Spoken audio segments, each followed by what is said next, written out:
और मुझे तो ऐसा डर लग रहा था जब कोई पुलिस का फ़ोन आ रहा है, शिमला से डीजी का फ़ोन आया, मंडी से एसपी का फ़ोन आया।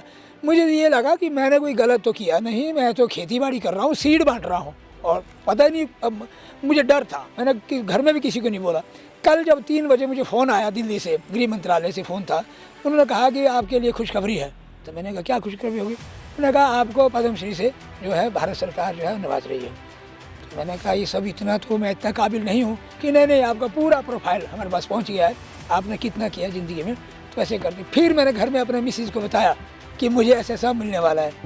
ये जो इतना बड़ा सम्मान मुझे मिला भारत सरकार की तरफ से, और मैं तो एक छोटा सा किसान हूँ और पिछले कई वर्षों से लगा हूँ, जूझ रहा हूँ, ये बिल्कुल सत्य है। परंतु इतना बड़ा सम्मान मिलना मेरे लिए बड़े गौरव की बात है। और मैं इसमें जो है अभी मुझे ये लगता है कि जितना आज तक का मेरा प्रयास रहा है उसका मुझे कुछ फल मिला, और आगे के लिए मेरा कुछ जिम्मेवारियाँ ज़्यादा बढ़ गई है। शायद मुझे और ज़्यादा, क्योंकि ये जो सम्मान मिला है ये एक बहुत बड़ी बात है, तो इसके चलते ज़्यादा काम मुझे करना पड़ेगा, ऐसा मुझे लगता है। ऑर्गेनिक खेती की तरफ आपने ध्यान दिया है? तो जो ऑर्गेनिक खेती है, असल में मुझे जो लगता है, मेरी जो समझ है कि जो हमारा प्राकृतिक खेती है यही असल में खेती है, क्योंकि हमारे खेत में जो भी हम डालोगे वो हमारे पेट में आएगा। खेत में हम लोग केमिकल डालोगे तो पेट में आएगा, खेत में हम लोग पेस्टिसाइड डालोगे तो पेट में आएगा। और आज हम लोग भुगत भी रहे हैं कि हॉस्पिटल भरे पड़े हैं। बीमारी होने का कारण है हमारे जो अपने ट्रेडिशनल जितने भी जो हमारा एग्रीकल्चर सिस्टम था और जो हमारे ट्रेडिशनल जो हमारे सीड थे वो सब खत्म हुए, वो मौसम के हिसाब से, और वो अलग अलग तत्व शरीर को जो चाहिए पोषक तत्व तो वो उसमें विराजमान थे। आज हम लोग ओमेगा फैटी 3 जो है वो टैबलेट में ले रहे हैं, जबकि वो हमारे अनाजों के अंदर है, बहुत सारा है और बैलेंस्ड वे में है वो। तो आज जो हम खाना खा रहे हैं, हम सिर्फ चावल और गेहूं सिर्फ खा रहे हैं जिसमें फाइबर नहीं है, और ये जो फाइबर है ये नहीं ना होने से हमारे शरीर में जो ग्लूकोज है उसका इम्बैलेंस हो जाता है।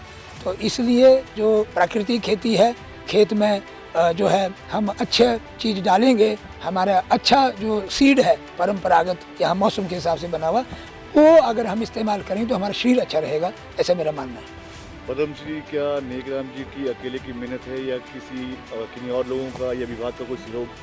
सर उसमें ऐसा है, विभाग का सहयोग तो है ही है, क्योंकि मैंने जितना सारा ये सीखा, ये बहुत सारा मैं यूनिवर्सिटी में जा करके पालमपुर यूनिवर्सिटी, नौनी यूनिवर्सिटी, यहाँ KBK में जो यहाँ डॉक्टर पंकज सूद जी हैं, इनसे बड़ा मेरा दोस्ती समझो काफ़ी समय से हैं, सारी टीम उधर आती रहती है। तो बहुत सारी चीज़ें सीखी है हमने इन सब लोगों से, और मैं इसमें अकेला नहीं हूँ।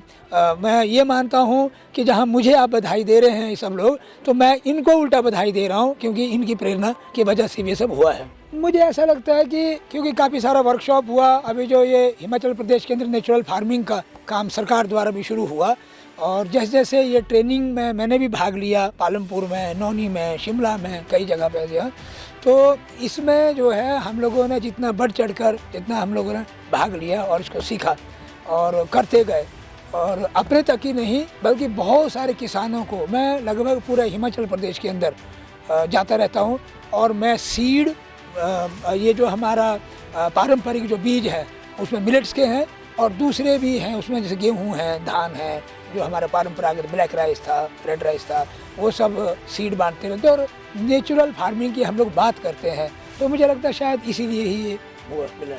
अन्य किसानों को? सर किसानों को मैं ये कहूँगा कि किसानी ही सबसे उत्तम है, और हमारे यहाँ कहावत भी थी कि भाई ये उत्तम खेती है। तो खेती का मतलब ये है कि हमारा जो शरीर है 5 तत्वों से बना हुआ है, इस शरीर को अच्छी चीज़ चाहिए खाने को, और आज हम वो अच्छी चीज़ खा नहीं रहे हैं। ज़मीन में किसी भी तत्व की कमी है ही नहीं, क्योंकि अगर हम बाहर स्टडी करें अपने खेत से बाहर, तो वहाँ किसी भी तत्व की, पोषक तत्व की कमी नहीं है। फिर हमारी ज़मीन में कमी क्यों है? क्योंकि हम लोगों ने ओवर एक्सप्लॉयटेशन हम कर रहे हैं अपना खेती का, और वही सारा जहर हमारे पेट में आ रहा है और पूरी तरह से ग्लूकोज इम्बैलेंस हो गया है। तो ये सारा जो इम्बैलेंस हो रहा है वो सब खतरा है।